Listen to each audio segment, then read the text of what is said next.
अस्सलाम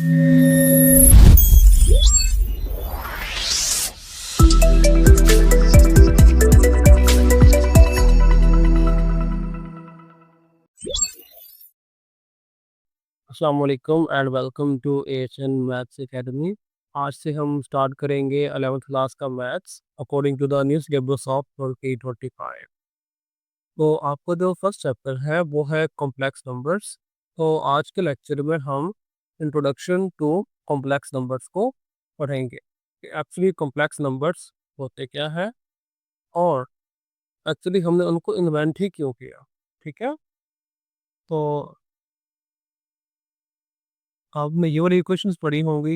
x square minus one equals to क्या होता है? जीरो। होता नहीं है, लेकिन हम मान लेते हैं कि x square minus one equals to है जीरो के। तो यहाँ से अगर हम एक्स की वैल्यू निकालें तो वो क्या आएगी? एक्स स्क्वायर इक्वल आ जाएगा वन के। तो दोनों तरफ हम स्क्वायर रूट लेंगे तो आ जाएगा square root x square is equal to square root of one. ये रूट और स्क्वायर कैंसिल, तो पीछे रह गया एक्स और उधर रह गया हमारे पास प्लस माइनस वन। ठीक है, यानी x की दो वैल्यूज आई, एक वैल्यू आई वन और एक वैल्यू आई माइनस वन। ठीक है, तो ये हमारे पास एक रूल होता है कि वेरिएबल की जितनी पावर होती है ना इक्वेशन के अंदर, वेरिएबल की जो मैक्सिमम पावर होती है उतने ही आंसर हमें मिलते हैं। ठीक है, अगर x की पावर एक होगी तो हमें एक आंसर मिलेगा, अगर दो होगी तो हमें दो आंसर मिलेंगे, तीन होगी तो हमें तीन आंसर मिलेंगे। ठीक है, तो इसी तरह से हमें एक इक्वेशन मिली जो है कि x square plus one equals to zero. अगर यहाँ से आप x की वैल्यू निकालें तो वो क्या निकलेगी? X square will be equal to minus one. हम स्क्वायर रूट लेंगे दोनों तरफ, तो एक्स स्क्वायर रूट इधर आ जाएगा square root of negative one. तो स्क्वायर रूट कैंसिल, एक्स रह जाएगा और इधर तो वही रहेगा square root of negative one. ठीक है, अब मसला ये हुआ कि जो square root of negative one है, इसको अगर आप अपने कैलकुलेटर पे लिखेंगे तो इसका कोई आंसर नहीं आता। ठीक है, इसका कोई आंसर हमें नहीं मिलता। तो फिर क्या किया गया कि इस प्रॉब्लम को सॉल्व करने के लिए खुद से एक नंबर इंट्रोड्यूस किया गया जिसे हम आयोटा कहते हैं। ठीक है, तो हमने किया x is equal two plus minus आयो। ठीक है, इस माइनस वन के रूट को हमने क्या रख लिया? आयोटा रख लिया। ठीक है, तो यानी कि आयोटा हमारे पास इक्वल किसके हो गया? ये रूट ऑफ नेगेटिव वन। अब दोनों तरफ अगर हम स्क्वायर लें तो आ जाएगा आयोटा का square is equal to square root of negative one का स्क्वायर। तो आ गया iota square equals to minus one. ये रिलेशन आप लोगों ने पढ़ा हुआ होगा क्लास नाइन्थ में। ठीक है, क्लास नाइन्थ की एक्सरसाइज 2.5 और 2.6 जो थी वो आयोटा वाले सवालों से रिलेटेड थी। तो ये रिलेशन आप लोगों ने डायरेक्ट पढ़ा होगा कि आयोटा स्क्वायर इक्वल होता है नेगेटिव वन के, लेकिन एक्चुअली हमें ये प्रॉब्लम आई थी कि इस इक्वेशन का आंसर हमें मिल ही नहीं रहा था। ठीक है, तो जब आंसर नहीं मिल रहा था तो हमने क्या किया, हमने खुद से एक नंबर इंट्रोड्यूस करवाया जिसका नाम हमने आयोटा रख दिया। ठीक है, तो आयोटा बेसिकली है कुछ भी नहीं है, सिर्फ square root of negative one को हमने आयोटा का नाम दे दिया। ठीक है, तो उसका स्क्वायर लेंगे तो square root of negative one का भी स्क्वायर आ जाएगा, इधर स्क्वायर और रूट कैंसिल हो जाएगा और क्या आ जाएगा? Minus one. तो अयोटा का स्क्वायर इक्वल्स होता है माइनस वन के। ठीक है, तो अयोटा हमें इस इक्वेशन के थ्रू मिला। अब जो कॉम्प्लेक्स नंबर का सेट होता है ना उसको हम लिखते हैं सी के साथ। ठीक है, सी होता है स्टाइलिश सा, नॉर्मल सी नहीं होता, स्टाइलिश सा सी होता है। इस तरह आप कर लें, लाइन डाल लें। ठीक है, वो उसमें नंबर होते हैं सारे इस तरह के ए प्लस बी अयोटा की फॉर्म में। ठीक है, और वेयर जो आपका ए होता है ना वो भी आपका रियल नंबर से लेते हैं हम। ठीक है, और जो बी होता है वो भी रियल नंबर से लेते हैं। अब रियल नंबर्स क्या होते हैं तो परेशान नहीं होना, कोई भी नंबर हो सकता है, ए भी कोई नंबर हो सकता है, बी भी कोई भी नंबर हो सकता है। ठीक है, फॉर एग्जाम्पल हमारे पास एक नंबर हो सकता है टू प्लस थ्री अयोटा, ये एक आपका कॉम्प्लेक्स नंबर है। आपके पास minus five plus two iota, ये एक रियल नंबर हो सकता है आपके पास। आपके पास one over two plus three over four iota, ये आपके पास एक कॉम्प्लेक्स नंबर हो सकता है, ठीक है। तो कोई भी दो नंबर, फर्स्ट नंबर वैसे ही और सेकंड नंबर के साथ आप अयोटा लगाएंगे तो इसको हम कहेंगे कॉम्प्लेक्स नंबर, ठीक है।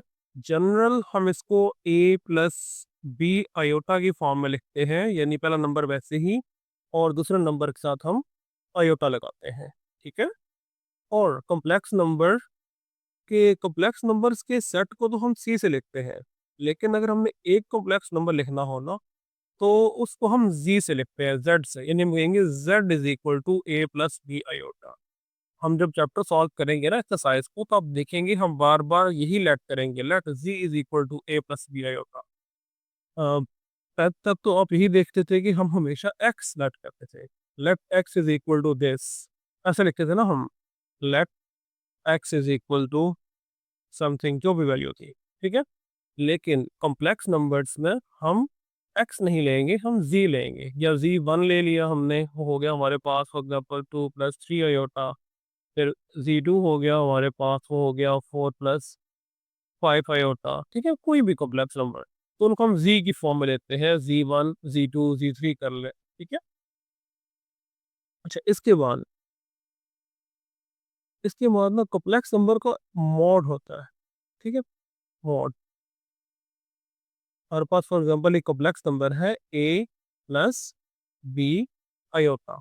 इसको मॉड जो लेते हैं ना हम जी का, वो होता है क्या, ए का स्क्वायर प्लस बी का स्क्वायर, ठीक है। इसको हम मॉड ऑफ जी कहते हैं। और ये जो ए और बी होते हैं ना, ये वाला ए, इसको हम कहते हैं रियल पार्ट ऑफ जी, ठीक है। Real, R E means real, real part of G वो हमारे पास क्या होता है, ए होगा। और ये दूसरा होता है बी, ये हमारे पास होगा इमेजिनरी पार्ट ऑफ जी, ठीक है। I M z of z will be equal to क्या होगा, बी। तो अगर आपके पास एक नंबर है, फॉर एग्जांपल आपके पास है 2 + 3 अयोटा, ठीक है। इसका जो रियल पार्ट होगा वो क्या होगा, इसका रियल पार्ट जो होगा जी का वो क्या होगा आपके पास 2, और इसका जो इमेजिनरी पार्ट होगा जी का वो क्या होगा आपके पास, डेफिनेटली वो आपके पास 3 होगा, ठीक है। तो हमें ये पता चला कि एक जो कोई भी एक कॉम्प्लेक्स नंबर होता है वो दो हिस्सों से मिलकर बनता है, ठीक है।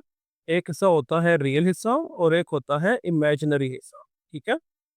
एक होता है कौन सा, एक उसका रियल पार्ट होता है, ठीक है, एक रियल पार्ट होता है, और एक उसका इमेजिनरी पार्ट होता है, ठीक है, इमेजिनरी।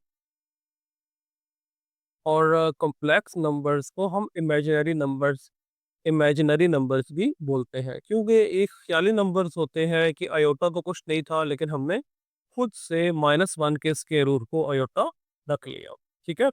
हम क्या करते हैं, iota is equal to square root of -1, तो खुद से रखा है ना, खुद ख्याल किया है। तो इन नंबर्स को हम क्या कहते हैं, कॉम्प्लेक्स नंबर्स भी कहते हैं, और उनको हम इमेजिनरी नंबर्स भी कहते हैं। और एक जो कॉम्प्लेक्स नंबर होता है वो दो हिस्सों पे मुश्तमिल होता है, एक हिस्सा होता है उसका रियल हिस्सा और दूसरा हिस्सा होता है उसका इमेजिनरी हिस्सा, ठीक है। फिर कॉम्प्लेक्स नंबर्स का मॉड भी लेते हैं हम, तो उसका फार्मूला होता है स्क्वायर रूट ऑफ पहले नंबर का स्क्वायर प्लस दूसरे नंबर का स्क्वायर, यानी ए स्क्वायर प्लस बी स्क्वायर, यानी कि रियल हिस्से का स्क्वायर प्लस इमेजिनरी हिस्से का स्क्वायर, ठीक है। ये तो था छोटा सा इंट्रोडक्शन कॉम्प्लेक्स नंबर्स के बारे में, कि कॉम्प्लेक्स नंबर एक्चुअली होते क्या है और एक्चुअली अयोटा आया कहाँ से है हमारे पास, ठीक है। तो इंशाल्लाह नेक्स्ट लेक्चर में हम एक्सरसाइज 1.1 स्टार्ट करेंगे। तो अगर आज का लेक्चर आपको पसंद आया हो तो वीडियो को ज़रूर लाइक कीजिएगा, और चैनल को सब्सक्राइब भी कीजिएगा, ठीक है। और मज़ीद वीडियोस को देखने के लिए बेल आइकन को भी ज़रूर प्रेस कीजिएगा, ताकि नए आने वाली वीडियो का नोटिफिकेशन आपको मिल सके। नेक्स्ट लेक्चर तक के लिए अल्लाह हाफिज़, दुआ में याद रखिएगा।